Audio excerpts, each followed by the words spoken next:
रोम रोम भाइयों।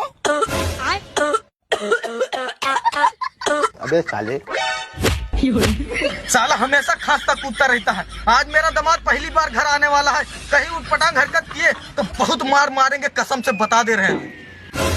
अरे जीजा, जीजा आए जीजा। जीजा नमस्ते।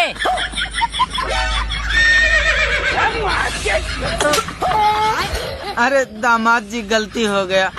हे तू, जीजा जी का अपना साइकिल लेके आओ। चलिए दामाद जी। और अभी तो रुको, क्लाइमैक्स अभी बाकी है। साले तुम अरे यार ससुर जी, अगर ऐसे स्वागत करना था तो बता देना चाहिए था, नहीं आते हम।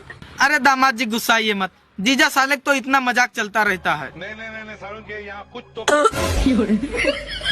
हट साला, हम नहीं रुकेंगे, हम जा रहे हैं वापस घर।